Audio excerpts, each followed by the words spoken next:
All that money we spent on you is a waste. My name is Harper Vale. I'm 28. And if you think you know how this ends, stay tuned. I pulled out my phone, opened my banking app, and sent her $1. The notification pinged on her screen before I even spoke. Debt paid, I said quietly. The table fell silent, except for my aunt, who burst out laughing. Next time, don't even show up, she sneered, swirling her wine. You don't belong here. I stared at her for a long moment, the hum of the restaurant fading around me. Then I lifted my glass. To my aunt, I said, voice steady. Toasting on my dime until tonight. A few people chuckled nervously. My mom's smile faltered. My sister kept her eyes on her dessert like if she didn't move, she wouldn't be part of the fallout. I took a slow bite of my own cake, savoring it, not because it tasted good, but because it was the taste of ending something. That night, I drove home through the freezing rain, headlights blurring against wet asphalt. I didn't cry. I didn't even feel angry. Just tired. Tired of being the family wallet, the quiet achiever, the emergency contact. Once inside, I sat cross-legged on my bed with my laptop open, the glow washing over my hands. One by one, I canceled every account tied to my name. The joint credit line, the auto payments, the family phone plan. Then I froze their cards, every single one linked to my information. When the last confirmation email came through, I stared at the words, action completed. For the first time in years, my world went silent. No buzzing phone. No new favor requests. Just stillness. And in that stillness, something inside me whispered, they'll notice soon. They noticed faster than I expected. By noon the next day, my phone exploded with messages, notifications flashing like warning lights. Mom. Harper, what did you do? My card isn't working. Dad, why are you freezing accounts? That's family money. Aunt Claire, fix this immediately. Your mother's embarrassed. I stared at the screen, letting the buzz fade. No panic. No guilt. Just quiet satisfaction. By evening, Mom called, her voice sharp, clipped, the same tone she used when I was 15 and late to dinner. You think this is funny? I couldn't even pay for gas today. I leaned back in my chair, eyes on the city skyline through my apartment window. You told me I was a waste, remember? I'm just honoring the sentiment. She scoffed. Stop being dramatic. This affects everyone. You can't just pull the plug like that. Actually, I can, I said softly, because I was the plug. There was silence. Then, in her low, practiced tone, she said, you're punishing us for a joke. You've always been so sensitive. Sensitive. The word that had been my label since childhood, the polite way of saying we can hurt you, and you'll still show up. I smiled bitterly. If you ever decide to value me, you can start by valuing boundaries. Until then, good luck finding a new card holder. She hung up. An hour later, my sister texted, you really went nuclear, huh? I replied, no. Nuclear would have been sending everyone the receipts of how much I actually covered. She didn't respond. That night, I poured myself a glass of wine and scrolled through my budget for the first time in years. My money, untouched, intact. It felt foreign and freeing. Then came another ping, a message from Aunt Claire. Enjoy your little rebellion, Harper. You'll regret it when this family turns its back for good.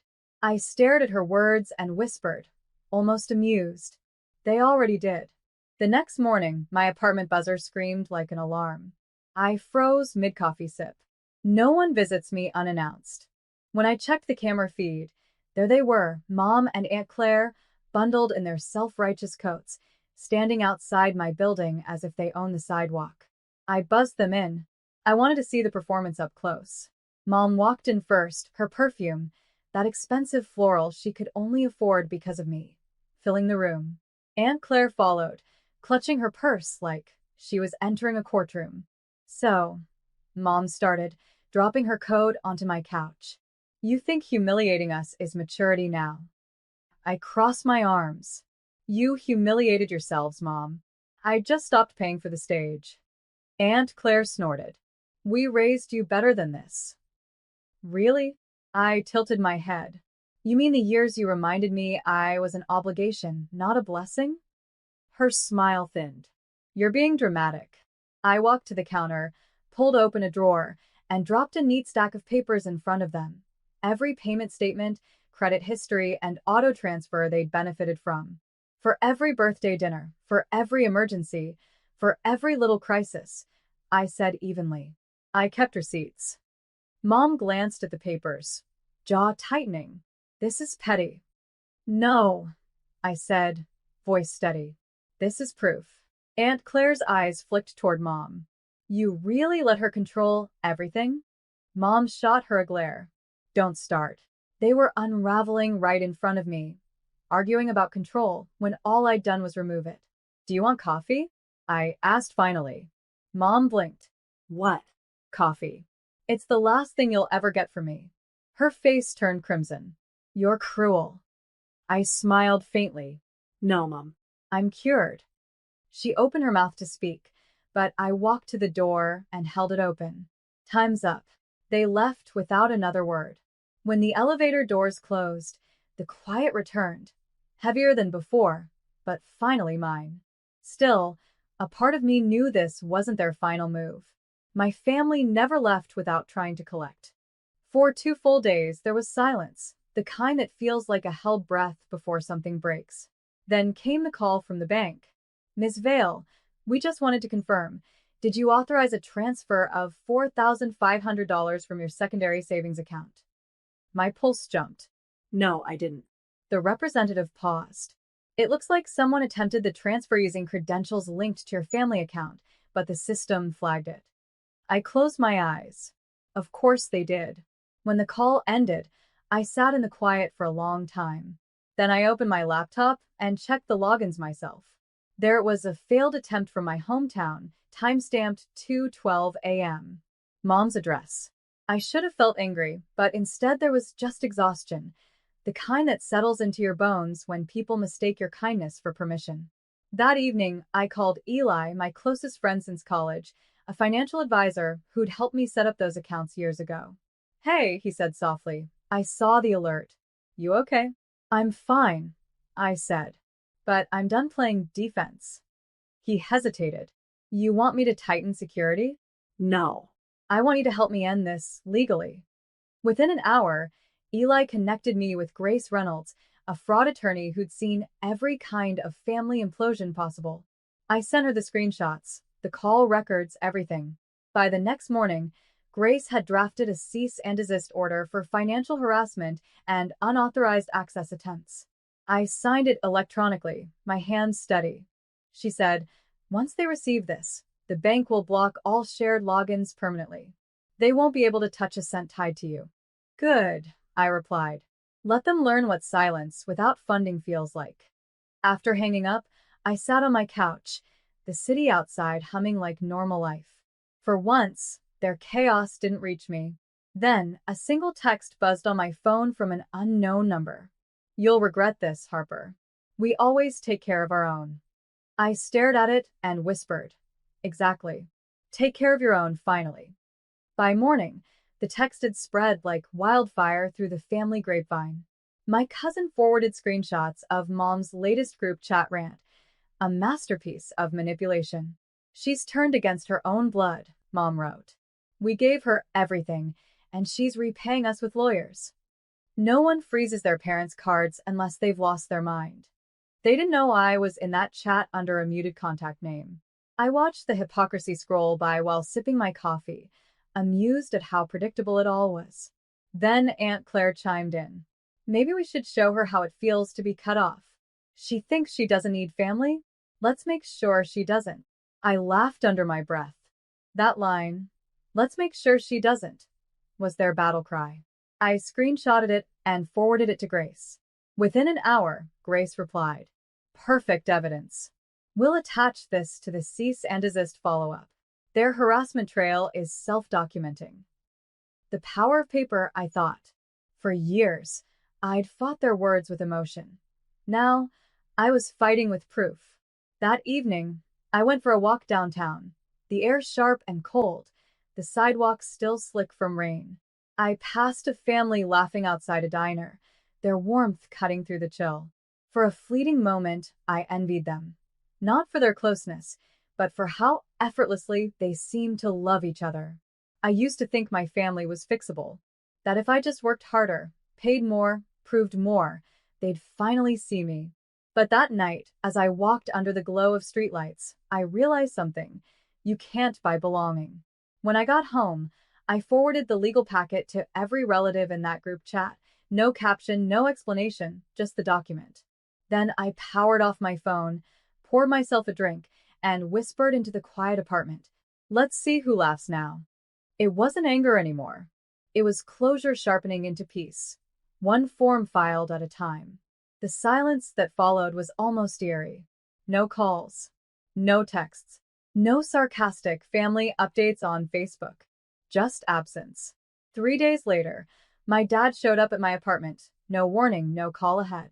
He looked older than I remembered, hair grayer, suit wrinkled like he hadn't been sleeping well. He didn't even say hello, just stood there, holding a folded piece of paper. Your mother got served, he said quietly. I know, I replied. He sighed and handed me the paper. It was a printout of my email to the family, the legal notice. She's humiliated, he said. You could have come to us first. I laughed softly. Dad, I did come to you. Every time you asked for help. Every time you told me to keep the peace. But peace doesn't exist when only one side's bleeding. He sank into the chair across from me. For a moment, I saw a flicker of guilt behind his eyes. We never meant to make you feel used. You didn't mean to, I said.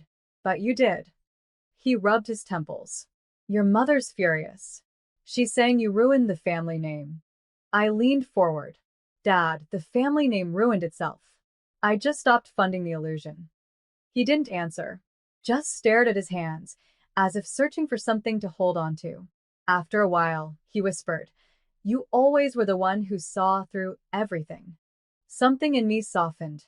Not forgiveness, not yet, but understanding. You could see through it too, I said gently. You just didn't want to. When he left, I walked him to the door. He turned once more and said, She'll never change, Harper. But maybe I can. It wasn't a promise, but it was something. After he left, I sat by the window, the city lights flickering like distant stars. For the first time, I didn't feel anger toward him, just a quiet sadness for how much he'd given up trying to keep peace that never existed. And beneath that sadness, a growing strength whispered, You didn't destroy the family. You ended the performance. A week passed before I heard from anyone again. It came through an unexpected source, a message from Paula, my younger cousin. Just so you know, your mom's spinning stories again. She's saying you drained her accounts out of spite. People are starting to realize it's not true, though. I stared at the text, a strange calm washing over me. Once upon a time, that kind of rumor would have wrecked me. Now, it just sounded tired, like an old script everyone was bored of hearing. That evening, I sat on my balcony with a mug of coffee, watching the rain smear the city lights into soft gold. My world was finally quiet, yet a small part of me ached. I didn't miss them, but I missed what family should have been. Warmth without cost. Eli called that night. His voice was soft. You've been quiet lately. What's going on in that head of yours? I think I'm grieving something that never existed, I said. A family that only lived in my imagination. He was silent for a moment. Then, grieving's good. It means you've stopped pretending. I smiled faintly. Guess so. The next morning, I received a thick envelope in the mail, my name written in my father's handwriting. Inside was a single note and a small cashier's check for $3,600, the same amount he'd once tried to withdraw. The note read, For what's owed, not for money, but for respect. Thank you for teaching me what it means to earn it. Tears stung my eyes before I could stop them. Not because of the check, but because for the first time in my life, he saw me, not as a bank account, but as his daughter. I folded the letter, tucked it into my journal, and whispered, You finally paid attention. As I looked out the window, the rain had stopped. A soft light cut through the clouds, faint but real. It wasn't reconciliation. It was recognition. And that was enough for me to start breathing differently. 2 months later, the quiet didn't feel empty anymore. It felt earned. The calls stopped, the messages faded, and for the first time, my life belonged only to me. I'd moved apartments, a smaller space with warm light, a place that didn't echo with ghosts of old obligations. My new walls didn't know the sound of my mother's voice or my aunt's laughter dripping with venom. Just music, coffee brewing, and peace. One afternoon, while unpacking, I found my old family photo in a box, the one for my sister's 16th birthday. Everyone smiling, everyone pretending. I almost tossed it, but something made me pause. I slipped it into a drawer instead, not as a memory, but as evidence. Proof of what I survived. That evening, I sat at my desk, wrote a single letter, and sealed it. It wasn't for them. It was for me, to whoever I become next. You didn't lose a family. You outgrew a performance. Love isn't measured in money transfers or silence for peace. You built something new, boundaries that don't need apology. Keep them. Protect them. HV. I placed the letter in the drawer beside the photo and smiled. For the first time in years, I felt like my story wasn't about revenge anymore. It was about reclamation. Later that night, my phone buzzed. A message from Dad. Your mom asked about you today. She didn't admit it, but I think she misses you. I stared at it for a long time before typing back. That's okay. Missing someone doesn't mean you deserve them back.